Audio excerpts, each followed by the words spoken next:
qué es lo que dicen. Eso lo hemos conversado ampliamente en varias ocasiones, y no solo lo hemos conversado, sino lo estamos utilizando en el día a día de la lucha que estamos llevando todavía por el reconocimiento de la nacionalidad y la no discriminación. Quiero agradecer a MUDA por el esfuerzo realizado en esta convocatoria el día de hoy. También nosotros hicimos una amplia convocatoria a través de nuestras redes sociales y contactos, pero los eventos inesperados de esta tarde tuvieron un impacto no deseado. Sin embargo, no queríamos dejar pasar la oportunidad de compartir este momento, y aquí está con nosotros Dilcia Yan, y esperamos a Violeta, que también venía retrasada unos minutos.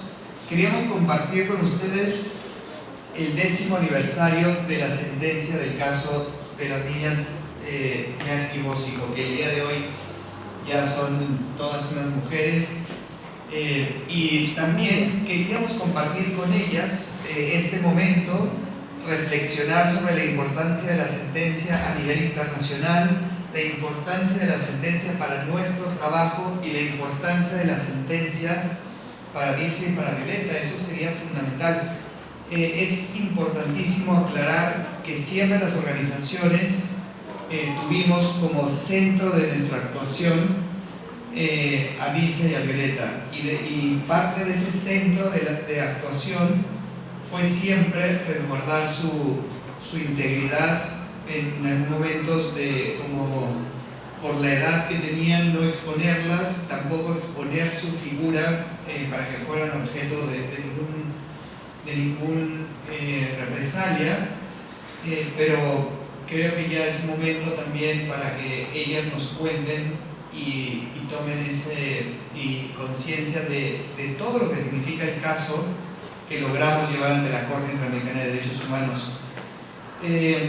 Fue en 1998 cuando, de acuerdo como está plasmada en la sentencia, dos personas presentaron esta demanda. Una de ellas, Genaro Rincón, con quien tuvimos la oportunidad de compartir en estos días y se excusaba por ocupaciones laborales que no nos podía acompañar, y la otra persona que quisiera recordar en este momento que también presentó esa demanda, Sonia Pierre Solan-Pierre.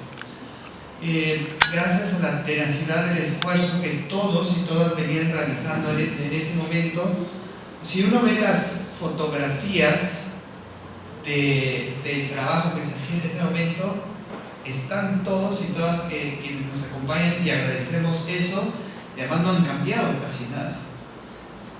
Están todos y todas iguales, y también con la misma fuerza trabajando sobre esta temática. No han abandonado la lucha, y eso es muy gratificante, poder integrarse. Como mencionó Cristiana, Elsa es nuestra nueva integrante de esta lucha por los derechos de la nacionalidad y no discriminación en República Dominicana. Yo hace una década que estoy acompañándolos. Al momento de reflexionar sobre este momento y leer la sentencia nuevamente, fueron apareciendo varios nombres que tal vez si los menciono en este momento, ustedes recordarán. Roxana Alholz, que trabajó en algún tiempo en SEGIL. También se sumaba varias personas como Ariel Dulitsky, que estaba en ese momento en la Comisión Interamericana, pero después ha ocupado puestos importantes en Naciones Unidas. Varias organizaciones que presentaron amicus curiae, varias personas que trabajaron como peritos en el caso, Samuel Martínez, uno de ellos, y varias otras personas. Nosotros mantenemos una comunicación constante con todos ellos, y hemos tratado de mantener siempre vivo el espíritu de la sentencia del caso Yan y Bósico. Y cuando digo mantener vivo el espíritu de esa sentencia, es hablar del impacto, de la trascendencia, de la importancia, de todo lo que se dice en esa sentencia. Por ejemplo, la Corte Interamericana establece que el derecho a la nacionalidad es un derecho fundamental, etcétera, etcétera, pero también habla en la propia sentencia del caso Yan y Bósico de que la nacionalidad debe ser efectiva. Es decir, yo puedo tener 5 pasaportes conmigo, pero si no puedo ejercer mis derechos, no es una nacionalidad efectiva. Yo pensaba que eso la Corte lo retomaba hasta el caso de Benito Tide Méndez, o como se llama ahora, caso de personas expulsadas. Pero no, desde la propia sentencia del caso de Jenny Bosico ya ahí está incluido el término de la nacionalidad efectiva, está incluido el término del limbo legal, hay análisis sobre discriminación, hay análisis sobre la situación de los hijos de padres con estatus legal no reconocido en el país. La sentencia del caso de Jenny Bosico es paradójico que ha sido discutida en al menos, nosotros hemos estado en 4 continentes discutiendo la sentencia de Jenny Bosico. Hemos sido invitados a la Comisión Africana a explicarles a los comisionados de la Comisión Africana qué se dice en la sentencia de Jenny Bosico. Hemos estado en Naciones Unidas discutiendo en foros internacionales la importancia de la sentencia. En Tailandia también hablaba yo sobre el caso, etc. En muchos países hemos difundido la sentencia. No les quiero ni contar cuántos libros han citado la sentencia poniendo un ejemplo. Primero, un ejemplo de la tenacidad de la lucha por la reivindicación del derecho, pero además un ejemplo de lo que se debería hacer en materia de nacionalidad. Gente ha escrito doctorados, en fin. Y lo paradójico del caso es que siempre la gente me pregunta: es una sentencia espectacular, es un litigio estratégico donde la Corte habla de los derechos que no se deben reconocer, seguramente en la República Dominicana todo está mejor. Y es paradójico que las sentencias se discuten en decenas de países, en diferentes regiones, y en República Dominicana la discusión está en el mismo lugar o peor que como estábamos en 1998 cuando se presenta esta denuncia.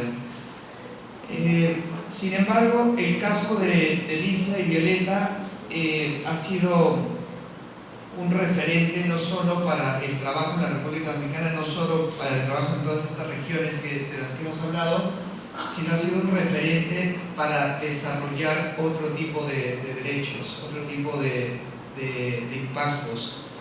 Está también integrado en la sentencia los primeros pronunciamientos de la Corte sobre personalidad jurídica, y de ahí se fueron desarrollando varios argumentos en otros casos que pudieron ampliar ese primer pronunciamiento que la Corte tuvo sobre personalidad jurídica, la importancia del derecho al nombre, la importancia del derecho a la educación, y revisando la sentencia nuevamente hay varios párrafos que serían objeto de análisis muy importantes en el ámbito jurídico. Pero regresando a la importancia del día de hoy, que es recordar todo lo que hemos hecho, todo lo que nos faltaría por hacer y todos los logros de la sentencia de Jenny Bosico, quería agradecer su presencia aquí y también compartir y generar algún conversatorio, como lo dijo Cristiana en el principio, aprovechando que estamos en un ambiente de confianza, aprovechando que somos las personas que hemos estado en esta lucha todos estos años, poder compartir en ese sentido. Los retos que nos quedan hacia el futuro en materia de implementar la sentencia de la Corte Interamericana son 2 principalmente, para que pudiéramos decir que la sentencia de la Corte se ha cumplido en su totalidad. La sentencia tenía varios dispositivos, uno de ellos dar, como es costumbre de la Corte, alguna reparación económica por las violaciones cometidas, publicar la sentencia, otorgar las actas de nacimiento, que eso se logró desde el año 2001 a través de las medidas cautelares. Pero lo que falta para determinar que la sentencia ha sido cumplida de una manera total y efectiva son 2 cosas. Uno de ellos, un acto de reconocimiento público, en el cual el gobierno asuma su responsabilidad y se comprometa a dar una disculpa a Dilsa Violeta por lo sucedido, pero también el efecto sería que no se repita estas violaciones. Y el segundo elemento que falta por cumplirse en la sentencia es que haya un cambio legislativo que garantice que no se aplicarán políticas discriminatorias, que se adoptarán procedimientos sencillos, rápidos, efectivos, sin tantos requisitos, para garantizar el derecho a la nacionalidad. Ahí es donde estamos en este momento atorados. La posición que adoptamos tanto MUDA como Berkeley como CEGIL era que nosotros no podíamos permitir un acto público en el cual el Estado hablara de una manera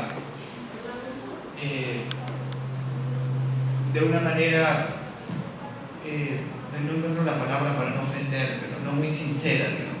De una manera no muy sincera, es decir, hacer un acto público en el cual el Estado pidiera una disculpa por haber violentado el derecho a la nacionalidad, sin embargo, tener políticas que están privando de manera arbitraria el goce efectivo de la nacionalidad. Y me refiero que esa posición la adoptamos antes de que surgiera la sentencia del Tribunal Constitucional. Ya estaba la circular 17, la resolución número 12. Después, cuando surgió la sentencia del Tribunal Constitucional, teníamos mucho más argumentos para adoptar esa posición, y al final logramos fortalecer esa posición en el caso siguiente, que era el caso de personas expulsadas, es decir, la protección absoluta del derecho a la nacionalidad. Por eso no se ha realizado ese acto público. Esa es una deuda pendiente, y en conversaciones con Dice y con Violeta le pediremos al Estado que realice ese acto cuando consideremos que sea realmente un acto que vaya a garantizar esos derechos. Y el segundo punto del cumplimiento de la sentencia sería la modificación legislativa. Lo que estamos encontrando en este momento es que hay leyes que se han emitido, decretos, planes de regularización, que van totalmente en contra de lo que la sentencia exigía. Es decir, la sentencia exigía que los trámites fueran claros, que la legislación fuera objetiva, que la legislación no permitiera un amplio margen de discrecionalidad. Y si sigo con los requisitos, son todo los problemas a los cuales nos estamos enfrentando el día de hoy. Las personas que representamos en el otro caso, que son los testimonios que ustedes escuchan a diario, nos han dicho que a pesar de haberse incorporado a los planes de regularización o a algunos otros procedimientos, Grupo A, Grupo B, pero sobre todo en el plan de regularización, y a pesar de tener un documento, no pueden acceder al trabajo, no pueden acceder a la educación, no pueden acceder a otros servicios que una persona con una residencia sí puede hacer. Es decir, se inscriben en la universidad como extranjeros, etc., a pesar de haber algunos de ellos nacido en el país o tener un largo tiempo viviendo en este país. Por lo tanto, la lucha no ha terminado, y aquí es donde sí quiero regresar a ese 1998 que se inició este litigio, y al año 2005, cuando se dio a conocer la sentencia, de que el caso de Dilcia y el caso de Violeta realmente fueron fundamentales, han sido una punta de lanza, han sido un fundamento esencial para nosotros poder seguir trabajando sobre este tema en la República Dominicana, en las Américas y además en el mundo, porque el caso de Dilcia y Violeta ha sido citado por la Corte Europea, ha sido citado por diversos organismos de Naciones Unidas, y esperamos que también siga siendo utilizado en las jurisprudencias de los países, en las Cortes Supremas, para precisamente defender ese derecho a la nacionalidad y luchar contra toda discriminación y políticas arbitrarias. Muchísimas gracias.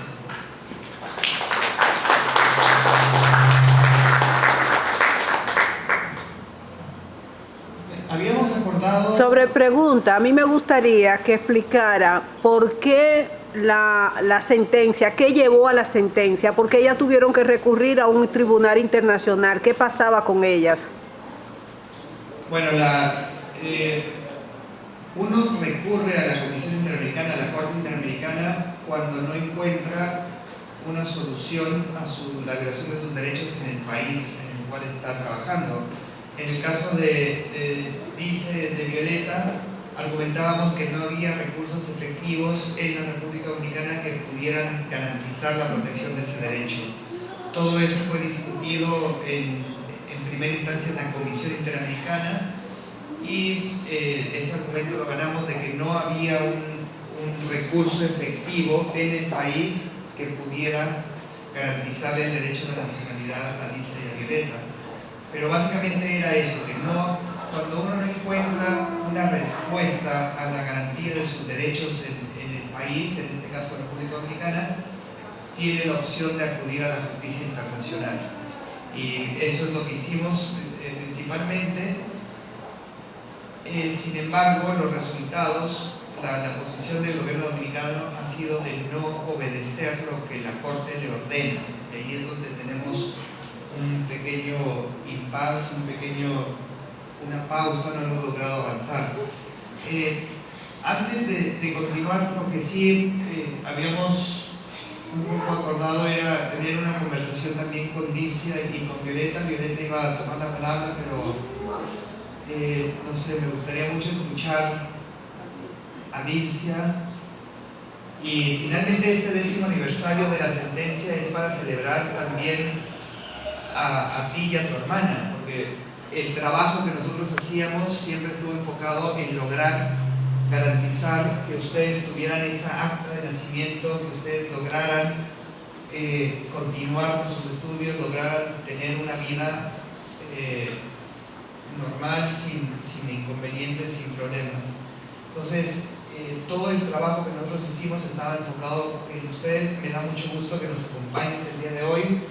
Me da gusto saber que continúas con tus estudios y trabajando, y nos gustaría muchísimo escuchar también algo sobre tu hermana y sobre todo, bueno, Dilcia nunca participó en un evento público y esa era la importancia de esta reunión. Estás rodeada de amigos, estás rodeada de amigas, estás rodeada de gente que te conoce desde que eras muy pequeña y que te acompañó todos estos años, y tú eres una inspiración para todos nosotros de lo que podemos hacer y lo que tenemos que hacer, garantizar que ningún niño, ninguna niña pierda esas oportunidades, que tenga ese documento que le permita seguir desarrollando su vida, su profesión, sus sueños, sus deseos. Si nos pudieras compartir algo sobre eso, le darías mucho más sentido a este momento. Muchísimas gracias.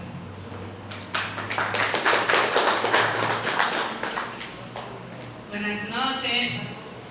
Quiero darle primeramente gracias a Dios por permitirnos, a pesar de todo, estar aquí. Después a nuestra luchadora.